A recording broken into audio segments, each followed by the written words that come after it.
Маргааш сэхлээд хөдөлмөрийн үлсний доод хэмжээ нэмэгдний эргээд бас татвар хураамжийн асуудал хүмүүдүүд нь ер нь ард иргэдийн нуруунд дээр ирж байгаа, аж ахуйн нэгжийн нуруунд дээр ирж байгаа энэ татварын бодлогыг эргээд бууруулах боломж бий юу? Та яг юу гэж харж байна? За яг би хөдөлмөрийн үлсний доод хэмжээ нэмэгдүүлсэн шийдвэрийн талаар бас өөрийнхөө хувийн байр суурийг өөрийнхөө одоо яг тийм Facebook гэдэг юм сошиалар болон намын бүлэг холбогдох сайд холбогдогч одоо хүмүүстэй өнгөрсөн оны одоо 10 сараас хойш л ер нь ярилцж байгаа.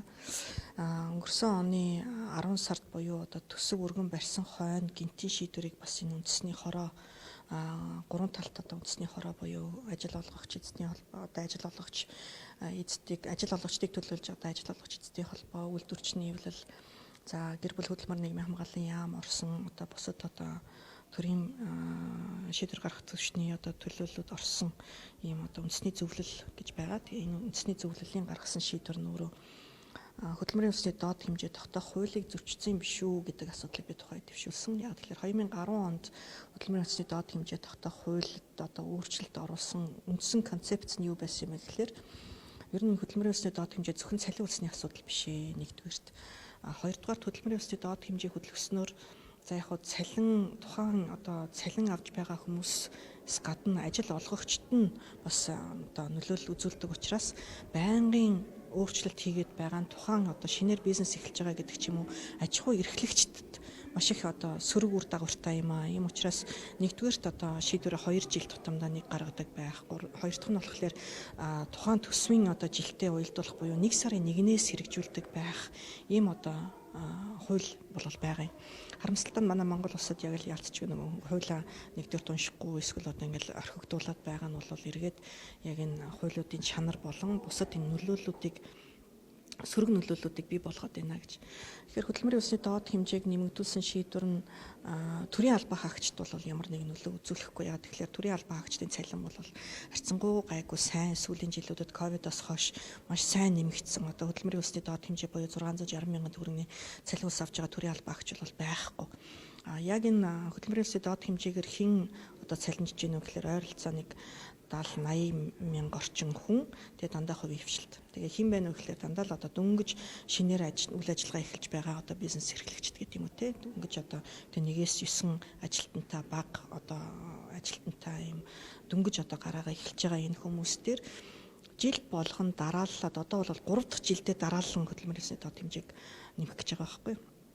550 байсан 660 болгосон. Одоо дахиад 792 болгож байна те. Тэгэхээр энэ болгоно нь өнөөгийн эдийн засгийн нөхцөл байдал ямар байгаа вэ? Яг аж ахуй эрхэлж байгаа хүмүүст бол шууд одоо жил болгон хөдөлмөрийн үлсний доод хэмжээгээр цалинжиж байгаа аж ахуй нэгж байгуул цалин одоо олгож байгаа аж ахуй нэгж байгууллага талаас нь бол хүндрэлтэй учраас тэдгээр нь яах вэ гэхээр эсвэл дампуурна эсвэл одоо цомхтол хийнэ гэсэн.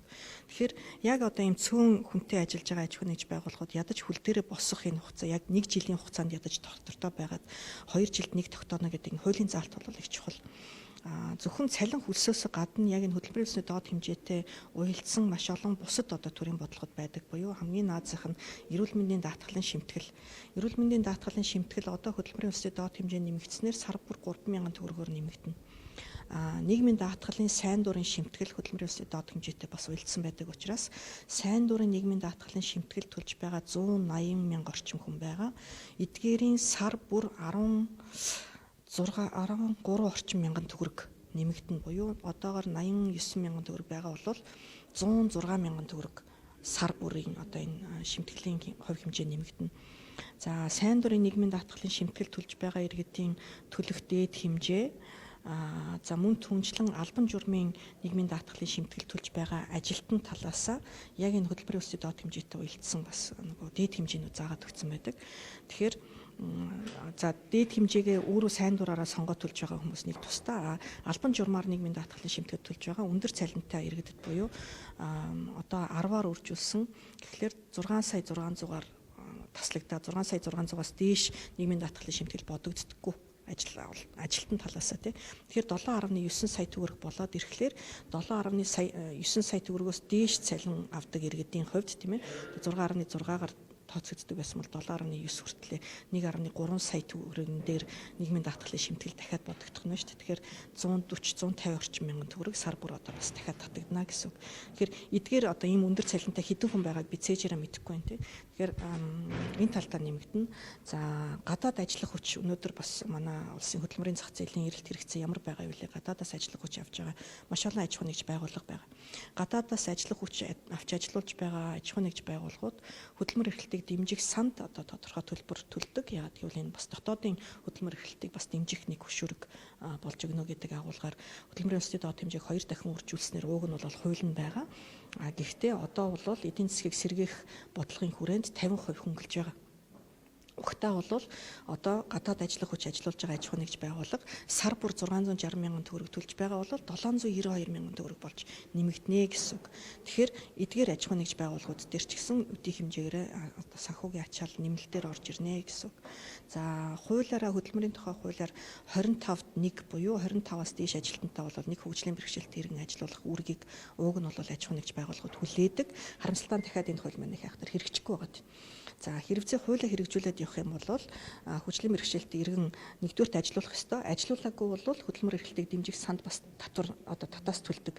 Ингэснээр хөгжлийн бэрхшээлт иргэдийн хөдөлмөр эрхлэлтийг дэмжих бодлого хөдөлмөрийн яам тусдаа одоо явуулдаг байх нь шүү дээ. Тэгэхээр энэ төлбөр маань хөдөлмөр эрхлэлтийн доод хэмжээтэй одоо бас тэнцдэг. Тэгэхээр одоо ажиллуулаагүй бол төлбөр төлдөг. Энэ одоо төлбөр маань одоо нэмэгдэнэ гэсэн үг. Маш хариуцлагатай уул уурхайн компаниуд бас байна. Өөрсдөө бас яг энэ хуулиа хэрэгжүүлээд одоо бас энэ хөдөлмөр эрхлэлтийг дэмжих санд хөгжлийн бэрхшээлт иргэний одоо татаасыг бол төлдөг. Тэгэхээр энэ ачаал бол төдий хэмжээгээр бас 20%-аар нэмэгдэж орж ирэх нэ гэсэн үг. За салбарын бас одоо хилцээрүүд байгаад идэг тийм. Тэгэхээр нэг талдаа хүмүүс яг хөдөлмөрийн усны доод хэмжээг нэмэгдүүлж байгаа шийдвэр нь хүмүүс баг цалин авах нь буруу штэ. Ер нь одоо цалингаа нэмэгдүүлж байх хэрэгтэй гэж нэг талдаа бодож байгаа бол зөв. Хөдөлмөрийн бүтээмжийг бол бид нар нэмэгдүүлэх хэрэгтэй. Хөдөлмөрийн үн цэнийг нэмэгдүүлэх хэрэгтэй. Зөв тийм үү. Гэтэл нөгөө талдаа хөдөлмөрийн усны доод хэмжээтэй уялдуулсан маш олон бодлого байгаа учраас яг одоо иргэд яг нөгөө төлбөр нь хэд болж нэмэгдэх юм бэ, яах юм бэ гэдэг мэдээлэл нэгдүгээр дутмаг байна. Хоёрдугаарт нөгөө өөрсдөө мэдрээгүй байгаа учраас одоохондоо нэг ярихдаггүй байгаа юм тий. За яг 4 сарын 1-ээс хэрэгцээ яг энэ шийдвэр маань үргэлжлээд явах юм бол эрүүл мэндийн даатгалын шимтгэл одоо хамгийн багаар төлж байгаа хүмүүс маань одоо нэмэгдэж орж ирэх нь байна. Сайн дурын нийгмийн даатгалын шимтгэл төлж байгаа хүмүүсийн төлбөр нэмэгдэж орж ирэх нь байна. Гадаад ажиллах хүч ажиллуулж байгаа одоо аж ахуй нэгж байгууллагуудын төлбөр одоо нэмэгдэх нь байна. Хөгжлийн бэрхшээлт иргэн ажиллуулаагүй төлбөр төлдөг байгууллагууд одоо төлбөр нь бас нэмэгдэх нь байна. Гэх мэтчлэн маш олон одоо санхүүгийн зарлах талаас одоо нэмэгдэж ачаалал үүсэж байгаа учраас хуулиа барих юм бол нэгдүгээрт 1 сарын 1-ээс хэрэгжүүлэх, хоёрдугаарт 2 жил тутамдаа нэг хөдөлгөх энэ одоо хуулийн заалттай байгаа.